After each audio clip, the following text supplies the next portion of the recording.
You ever wonder if there's a hidden code behind things that just explode? You know, a mathematical pattern that connects a viral video to your savings account? Well, guess what? There is. And today, we're going to crack it wide open. I mean, really think about it. One day, a few people are talking about something, and the next day it feels like millions are, or how a tiny investment can just balloon over time. This isn't random magic, right? No, it's actually a predictable, powerful pattern of growth. And the wild thing is, once you start looking, you see this pattern everywhere. It's the engine behind your money growing with compound interest. It's how populations expand, how bacteria multiply like crazy. It even works in reverse with things like radioactive decay. It's basically a fundamental rule of the universe. Okay, so how do we start seeing it? Well, the first step is learning to spot its signature, this thing we call the multiplier effect. This is the secret sauce behind all that explosive growth. And the language we use to actually describe this multiplier effect, the official name for it, is a geometric sequence. This is the key, you guys. This is what unlocks our understanding of all this exponential change. So what is it in plain English? It's just a list of numbers where you get to the next one by multiplying by the exact same number every single time. That's it. It's that simple. A constant multiplier is the heart and soul of the whole thing. And this little note here just nails the core idea. That fixed number, that special multiplier, it has a name. We call it the common ratio, or just R for short. And here's the magic trick. If you know where you start and you know R, you can predict the entire sequence forever. Think of it like this. Every geometric sequence has two critical pieces of DNA. First, there's the first term, which we call A. So for the sequence 2, 4, 8, 16, A is just 2. It's where we start. Second, you've got that common ratio, R. Here we're multiplying by 2 each time, so R is 2. That's literally all you need, A and R. And finding R, it's almost too easy. Seriously, just grab any number in the list, doesn't matter which one, and divide it by the number that came right before it. So, what's 8 divided by 4? Yep, 2. How about 16 divided by 8? Still 2. Boom, that's your common ratio. All right, so we can spot the pattern, we know it's DNA, now it's time to grab our toolkit. These formulas, they're not just some boring math. They're what give us the power to actually look into the future and make some serious predictions. This first one, this is basically your crystal ball.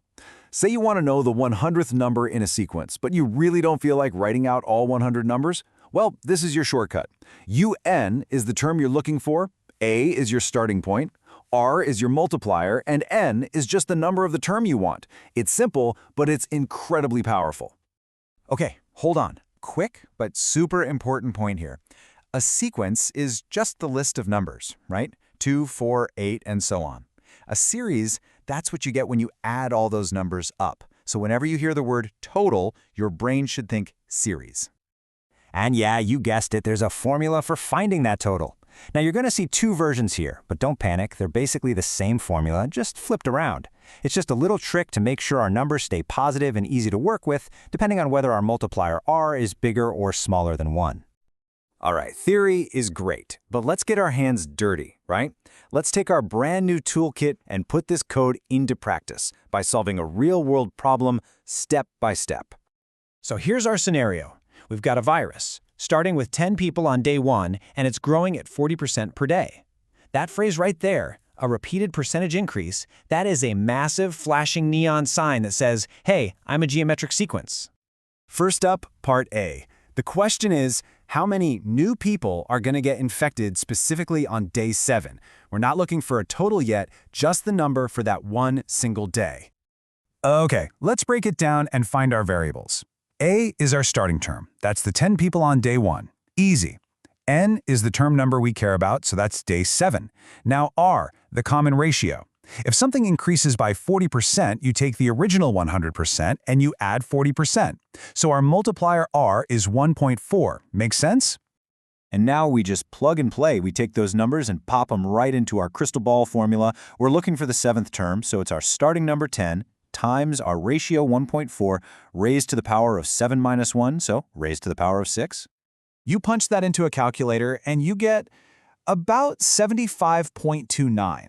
But, you know, since you can't have 0.29 of a person, we'll round that to the nearest whole number. So we expect about 75 new infections on day 7. And just like that, we've looked into the future. That's the power of this stuff. Okay, on to part B. Now the question shifts. We want the total number of infected people after the entire week. And that word total is our big clue. It's screaming at us to use the series formula, not the single-term one. So, since our R of 1.4 is greater than 1, we'll use this version of the sum formula to make life easy. We're just plugging in the exact same A, R, and N values that we already found. Nothing new here, just a different tool for a different job. And the grand total is roughly 239 people. Now stop and think about that for a second. On day 7 alone, there were 75 new cases, but the total after just 1 week is already 239.